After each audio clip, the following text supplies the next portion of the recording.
Yan si tatay. Pay sa day. Day, man, day. Day. Hindi na raw ang pagkakaisa ng para sa 2010 at bagamat wala pang pangyayaring si Senator Mar Rojas, formal sa pag-anunsyo na lang daw ang hiningi na ayusan ang Noynoy Marcandes para sa 2010.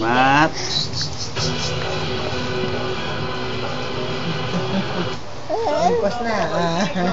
Mula sa iba pang bahagi ng Luzon.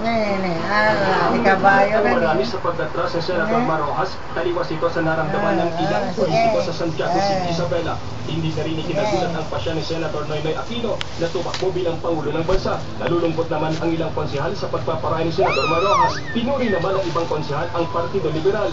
Dito raw manggagaling ang Pangulo ng Bansa na magtataguyod ng reforma sa pamahalaan.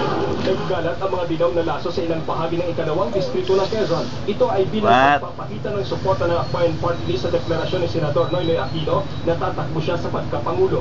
Malaki ang paniniwala ng mga manggagawa na sa pagkukulan ni Senador Aquino ay mayaangat ang kalagayan ng mga magsasaka. Ngunit ayon kay Akbayan Division Chairman Herman Mercado, nangangamba sila na makasamantalahin ng ilang politiko ang pagkakataong ito. Kung kaya't nananawagan sila sa lahat na ipakita ang sapat na suporta tungo sa reforma. Maagang nagtipon-tipon ang mga ng Sentral Azucarera de Tarlac para simulan ang inialay na misa sa ika-4 na araw ng kamatayan ni dating Pangulong Cory Aquino kahapon. Pagkatapos ng misa, nagkawang-gawa sila sa pamamagitan ng blood donation. Pasado alas 12 naman ng mapulang ang Tarlac City Cathedral ng mga kaibigan at kababayan ni dating Presidente Aquino. Sa bayan naman ng Paniki, napunan ng kulay dilaw na laso ang mga kalsada at simbahan. 130 kilos ang masyadong baril ang nakumpiska ng Region 1 PNP. Nagpapatrol, Butch Medicine. Ito ang mga nakumpiskang baril ng Police Regional Office 1 sa kanilang 2 buwang kampanya kontra boga o loose firearms mula sa mga NPA wanted persons at private armed groups. Na hindi lang po isang baril na andun sa position nila, may isang tao, may 5, maraming. Kaya ganun po, naipon yung mga baril na yan. 121 loose firearms ang target kumpiskahin na Region 1 PNP ng taon. At sa pagkakauli sa mga armas na ito, kumakit na sa 71.82% ang target na kanilang nabubulok sa lack of checkpoint. Kasi ang Regional Office 1, puspusan po ang pagkakanak ng checkpoint, lalo na po sa palapit ng palapit.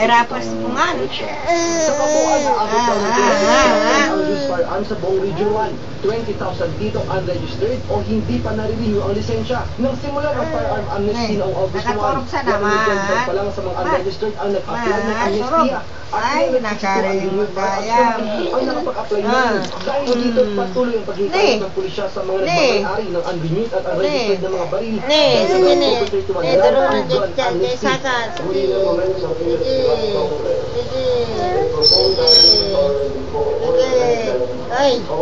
Ay, gising. Turturog na ito, makaturturog. Hindi. Magayan. Ibaga makaturturog. Sa La Trinidad Benguet, nagpapatrol Jermaine Beltran. Dami sumunan na. Binenta kagabi ni Gino Oliveros ang B30 cellphone sa halagang 1,500 pesos. Problema nga lang, ang binibentang cellphone ay ninakaw pala niya kay sa Senado de Leon. Hindi ko po kasi alam na nakaw palagi. Ang gusto ko lang din, mabigyan din ako ng porsyento. Ayon sa biktima, noong September 2 pumasok daw ang suspect sa kanyang kwarto at nang magising, wala na ang kanyang cellphone na nagkakahalaga ng 4,000 piso.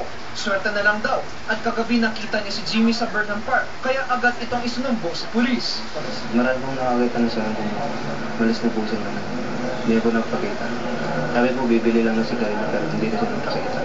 Hindi ko pa po nag-ambahan kanina sa may Burnham. Hindi ko pa po makikita yan. Agad sinundan ng mga pulis si Jimmy sa kanyang bahay sa Pico, La Trinidad, Benguet. Dito napag-alamak, kakabenta lang pala nito sa ninakaw ng cellphone. Pinabinda lang po sa akin talaga. Hindi ko naman po alam na nakaw yun eh. Tapos, kilala ko naman sila. Agad naman pinalaya ang suspect matapos itong makipag-areglo sa biktima. Ay, balik lang po cellphone. Masaya naman na ako.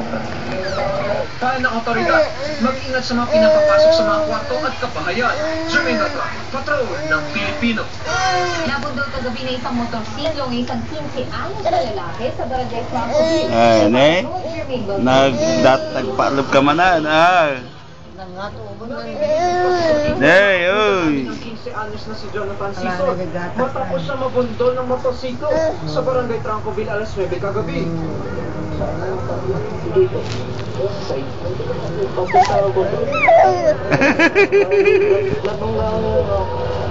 Kasi walang ilaw. Ayon sa investigasyon, patawid ng Enroa State ang biktima papunta sana sa isang kainan. Habang patungo naman na remando ang motorsiklo minamaneho ng mga Indian national na sina Sukhwinder Singh at sa kanyang si Deepak Kumar na sugatan din sa aksidente. Narinig lang namin na may tumunog na malakas na kuhan. Nung nakita namin, nakabulagta na sila. Yun nga, yung Ang kala naman bangga, ito, hindi kita sa likod, mabuti. Motor namin yun, dumating na jeep, wala na siya. Agad na Yeah, yun yun eh. sa Baguio General Hospital ang biktima na nagtamo ng masugat sa iba't ibang bahagi ng katawan. Ayon sa pamilya ng biktima, hindi na nila itutuloy ang pagsampa ng kasong reckless imprudence resulting in physical injuries. Basta bayaran ng mga Indian national ang gastos sa ospital ni Jonathan.